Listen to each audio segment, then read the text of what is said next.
어렸을 때부터 이 조립식 프라모델 이런 걸 되게 좋아했거든. 아, 음악을 들으면서 막 거의 새벽까지 잠 못 자고 막 그랬던 기억이. 카메라 의식하지 말고 그래? 나중에 다 편집하면 되니까. 그래. 안녕하세요, 코난입니다. 김태희입니다.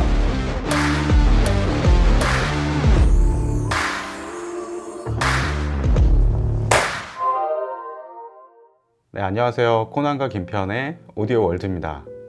네, 이번 시간은 지난번에 스펜더에 이어서 계속 스펜더입니다. 스펜더의 그 한 모델을 집중해서 탐구해보는 시간을 가지려고 해요. 그 해당되는 모델은 스펜더 클래식 100이라는 모델이고요. 처음 이 이야기를 시작하기 전에 지난번에도 스펜더에 대한 여러 가지 이야기를 했는데 다시 한번 좀 짚고 넘어가 보겠습니다. 스펜더의 이 원류가 되는 모델은 BC1, BC2, BC3예요. BC1은 1968년도에 이제 출시가 됐었고, 이 모델이 나중에 이제 SP1, SP1/2 이렇게 계속 흘러가서 지금에는 클래식 1/2. 그죠. 1-2. 네네. 예. 그렇게 됐고, 그 다음에 BC2. 그러니까 BC1이 완전 이렇게 스튜디오용 모니터로 개발이 됐다면, BC2는 좀 더 집에서 편안하게 즐길 수 있는 그런 스피커로 또 개발이 됐고요. 마지막으로 이제 정점을 찍는 것이 1973년에 출시되는 BC3죠. BC3 같은 경우가 이제 나중에 SA3가 되고, 그 다음에 S100이라는 모델로 변경되고 SP100이 되고, 다음에 이제 지금의 그 클래식 100이 됩니다. 이런 식으로 이제 그 1960년대 후반부터 1970년대 초반까지 그 스펜더가 이 자신들의 대표적인 모델을 딱 개발해 놓고 이후에 계속 업그레이드 해 나가는 식으로 발전을 했어요. 김편님, 그러면은 이 당시에 스펜더 이외에 그 영국이나 미국의 그 스피커 브랜드의 어떤 설계 기조라든가 그 당시 분위기는 어땠나요?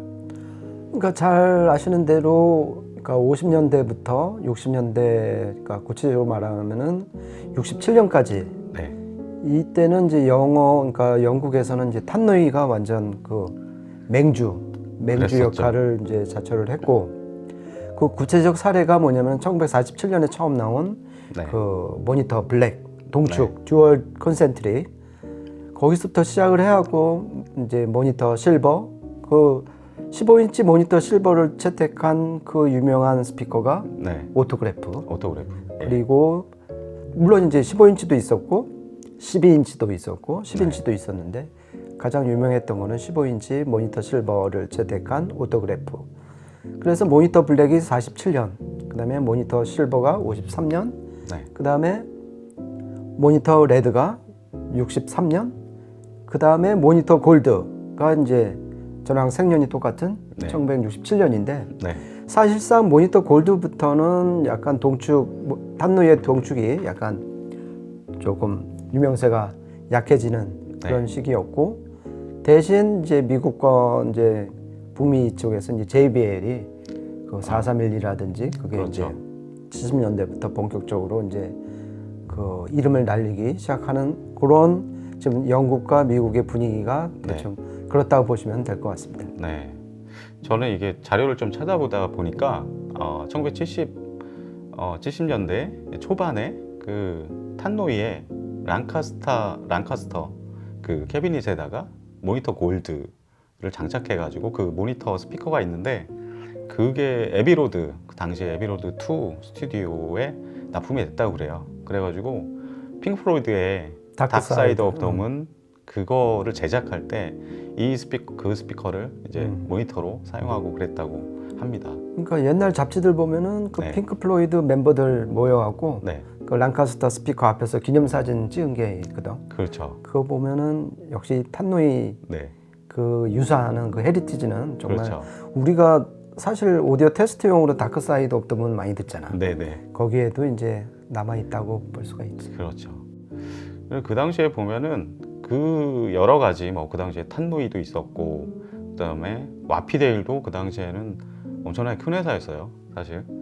그다음에 미국에는 JBL, 알텍 비롯해서 굉장히 여러 스피커, 지금의 그 하이파이 스피커의 어떤 원료가 됐던 그 선조격 이런 브랜드들이 많았는데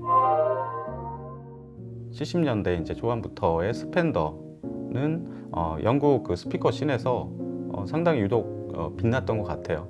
김편님은 그 당시에 어떤 그 영국 역사에서 스피커의 존재 이거 어떻게 보시나요? 그러니까 이 70년대는 잘 아시는 것처럼 BBC 모니터 스피커의 그야말로 전성시대였고, 네. 그 오죽했으면은 뭐 기라성 같은 제작사들이 라이센스 피를 주고서 네. 그 특히 이제 LS3-5A 같은 거를 라이센스 피를 주고서 사갖고 만들었을 정도였으니까. 그런데 그러한 그 LS3-5A의 어떤 음향 철학을 처음 제시해준 그 두 사람 중에 한 사람이 네. 이 스펜더를 설립한 스펜서 휴즈였으니까. 스펜서 휴즈죠. 예. 그런 면에서 봤을 때 이 BBC 모니터 스피커의 어떤 전성시대의 그 뒷 배경에는 이 스펜더가 자리 잡고 있다 이렇게 봐도 될 것 같아요. 네. 제가 이 스펜더에 대해서 좀 많이 알아보다 보니까, 그러니까 원래 처음에는 60년대 후반에 그 스펜서 휴즈가 그 도로시 휴즈 자기 와이프랑 같이 이제 설립을 했잖아요. 근데 설립한 이후에 1980년 정도에 이제 스펜서 휴즈는 돌아가십니다. 돌아가시고 그 다음에 이제 스피커들은 누가 만드느냐? 그 초창기는 뭐 스펜서 휴즈가 담당했지만 그 이후에는 또 그 아들이 그 설계에 많은 참여를 하게 돼요. 그래서 예전에 스펜더를 굉장히 그 이락 스터덤에 올려놨던 백이죠. 지금 클래식 백의 그 이전 모델들 S백, 그 다음에 SP백 이런 모델들에는 그 데릭 휴즈가 많이 참여한 걸로 알고 있습니다. 그 데릭 휴즈에 대해 그 존재를 사람들은 많이 모르는데 사실 이제 오디오 쪽을 이제 인물 중심으로 이렇게 좀 알아가다 보면 재밌는 이야기들이 많이 있거든요. 이쪽 사람이 저쪽 브랜드에도 관여하고 저쪽 브랜드에 있던 사람이 시대가 흘러서 또 다른 쪽에서 나와서 뭐 진짜 형이 거기서 왜 나와? 뭐 이런 좀 생각을 갖게 만드는 그런 경우가 있는데 데릭 휴즈 같은 경우는 사실 스펜더의 그 스펜서 휴즈의 이렇게 뒤를 이어서 바로 뭐 가업을 잇고 그렇지는 않았어요. 지금도 대표가 이제 그 휴즈 가문이 아니고, 근데 대회에서 많이 협력을 하면서 그 BBC 계통 스피커들에는 굉장히 많은 그 뭐 설계 아이디어나 뭐 이런 것들을 많이 제공하고 있습니다. 예를 들어서 뭐 그라함의 그 폴 그라함의 그라함 그쪽의 모니터 시리즈 개발할 때도 데릭 휴즈가 중추적인 역할을 했고, 또 어떻게 보면 경쟁 브랜드라고 할 수 있는 하베스의 모니터 시리즈를 개발할 때도 데릭 휴즈가 또 결정적인 역할을 해주더라고요. 네. 그러니까 그런 브랜드에서 자기네 헤리티지를 강조할 때 항상 언급하는 분이 데릭 휴즈가 되는 거니. 네네. 그분도 이제 연세가 많이 들어가지고 얼마나 더 사실지는 모르겠는데 계속해서 그 뭔가 후학을 좀 이렇게 많이 만들고 떠나셨으면 좋겠다는 그런 생각을 해봤어요. 이게 본격적으로 오늘 소개해드릴 거는 뭐 말씀드렸다시피 클래식 100이라는 모델인데 현대 그 하이엔드 스피커들과는 좀 다른 길을 걷고 있어요. 근데 그렇다고 해서 그냥 한 땀 한 땀 수공으로 그냥 그렇게 만드는 게 아니라 상당히 기술적으로 나름의 이론이 있습니다. 그러니까 사람들이 이제 이렇게 좀 약간 회고적이고 레트로 스타일의 스피커를 보면 좀 과거에 좀 머물러 있는 기술로 그냥 계속 브랜드 이름만 남아 있는 거 아닌가 뭐 그렇게 생각을 하는데, 그 사실 그 스펜더의 그 연구 디자인 팀은 굉장히 첨단 그 제조 연구 시설 쪽 안에 있어요. 영국의 어드밴스드 매니팩처링 팍 그 안에 그 이들의 그 디자인 연구팀이 있습니다. 줄여서 AMP라고 하는데, AMP 하면 좀 생각나는 브랜드가 있죠. 윌슨 베네시. 윌슨 베네시가 이쪽 연구센터 안에 있고, 그쪽 연구센터 안에 그 전 세계 그 첨단 기술 과학을 이제 연구하는 그런 브랜드들의 뭐 그 연구 시설들이 안에 많이 있어요. 롤스로이스, 보잉, 무슨 에어버스 뭐 그런 와중에 이제 오디오 브랜드의 연구 시설이 있는 거죠. 자, 그러면은 본격적으로 이 클래식 100 모델에 대해서 이제 좀 더 구체적으로 좀 설명을 해보는 시간을 갖도록 하죠. 오디오 스펙의 달인이라고 할 수 있는 평론가 김편님 좀 부탁드립니다. 그러니까 스펙의 달인이라기보다는 그냥 네. 개인적으로 스펙은 기본이니까 네, 참고할 만한 근거로 그냥 삼는 편이고, 그보다는 어떤 유닛 구성이라든지 안에 설계 뭐 이런 걸 좀 자세히 보는 편이지. 네. 뭐 달인까지는 아니고. 일단 이 클래식 백은, 그러니까 스펜더가 클래식 시리즈를 내놓은 게 이제 2017년 6개 모델을 내놨잖아. 네. 그 중에서 이제 클래식 200, 100, 1-2, 2-3, 3-1, 3-5. 그때는 3-5였지. 지금은 네. 4-5로 됐지만은. 그렇죠. 그러니까 서열 2 클래식 시리즈의 서열 2 스피커가 바로 이 클래식 100이고, 네. 딱 보면은 코난 뭐가 가장 눈에 띄어? 우퍼죠, 아무래도. 우퍼. 네. 나는 12인치 우퍼. 12인치 우퍼. 네. 그러니까 클래식 200도 12인치 우퍼를 썼는데 두 발 썼죠. 썼지. 네. 그리고 위에 게 이제 미드인 네. EP77. 네. 그리고 직경은 7인치. 그다음에 그 밑이 1인치 소프트 트위터. 소프트 돔 트위터. 그다음에 백스트랜 콘을 쓴 12인치 우퍼. 네. 그리고 요 더스트 캡은 리지드 케블라 돔을 썼고, 네. 네. 그런 차이가 좀 있는 것이고, 그러니까 결국 3웨이, 그리고 이거를 3유닛 스피커인데 이게 스탠드 마운트로 봐야 될지 아니면 그냥 플로어로 봐야 될지 좀 애매하긴 한데. 네. 그래도 스탠드가 그 기본 제공이 되잖아요. 그 스탠드 마운트라고 하는 게 예, 형식상은 맞는 것 그렇지. 같아요. 이걸 바닥에 둘 수는 없으니까. 그렇죠. 바닥에 그냥 두면 이게 12인치 우퍼가 왕왕 울려서 아주 특히 불편한 소리가 날 겁니다. 이렇게 그러니까 3웨이 3유닛 스탠드 마운트 스피커이고, 네. 보시는 것처럼 베이스 리플렉스 포트는 양 사이드에 네. 이렇게 두 개가 있고, 네. 그러니까 트윈 포트. 트윈 포트는 1-2까지만 네. 베풀어진 거지. 네. 그 다음에는 2-3은 전면에 하나, 네. 3-1은 후면에 하나, 네. 그리고 4-5, 지금의 4-5는 밀폐형, 클래식 200도 밀폐형. 그렇죠. 그런 차이가 있고, 또 이제 본격적으로 스펙을 보면 6개 모델 전부 다 8옴, 공식 임피던스는 8옴. 네. 그리고 이 클래식 100의 감도는 100dB, 아니 100dB가 아니라 89dB. 네. 감도는 89dB. 그다음에 이 주파수 응답 특성은 25Hz에서 25kHz. 네. 어차피 6개 모델 다 1인치 소프트 돔은 똑같으니까 주파수 응답 특성상 고역 상하는 25kHz로 똑같아. 네. 그런데 이제 저역 하한만 차이가 나는데 클래식 100은 저역 하한이 25Hz. 네. 그러니까 거의 조절 구간까지. 그렇지. 네. 그러니까 클래식 200은 20Hz까지 떨어지고 클래식 100은 25Hz까지, 그러니까 5Hz 좀 올라갔지만은 네. 역시 저역을 듣기에는 정말 모자람이 없는 거지. 그렇죠. 그리고 스피커 바인딩 포스터는 후면에 트리 와이어링. 네. 그래서 각각의 유닛을 앰핑할 수 있게끔 할 수 있는 그런 구조가 돼 있고, 무게는 아까 코난하고 이거 같이 좀 들어봤지만은 네. 혼자 들기는 약간 좀 힘들어요. 그래서 좀 무게도 무게지만 이 자세가 안 나오더라고요. 그렇지. 잡을 데가 없으니까. 네. 그러니까 무게는 40kg. 네. 그러니까, 굉장히 무겁습니다. 네. 그러니까 결국 이 12인치 우퍼 무게가 아마 절반 이상은 차지할 것으로 좀. 네. 저는 이게 그 가장 눈에 띄는 점이 뭐 그러니까 사실 이게 BBC 계통의 이런 스피커들은 이게 전통적으로 이렇게 사이즈의 어떤 비율이 비슷비슷하게 계속 내려오잖아요. 그런 것들은 이제 워낙 익숙해서 그렇게 막 신기하고 그러지는 않은데 지난 시간에도 얘기를 했지만 씬월 이론이에요. 얇은 벽 이론. 그래가지고 인클로저에 대한 부분이에요. 사실 요즘 하이엔드 스피커들은 주로 미국 쪽이나 이런 쪽은 전반적으로 이제 아주 단단하고 어떤 뭐 물성이 가벼우면서 단단한 이런 소재들로 많이 바뀌잖아요. 막 카본 이런 거를 쓰기도 하고, 이쪽은 이제 나무를 쓰는데 제가 찾아보니까 전면하고 후면은 좀 두껍고 딱딱한 나무를 써요. 네. 그러니까 전체적으로 다 MDF이긴 한데 전면하고 후면이 좀 두껍고 나머지 그 면들은, 나머지 패널들은 좀 얇은 걸 쓴다고 하더라고요.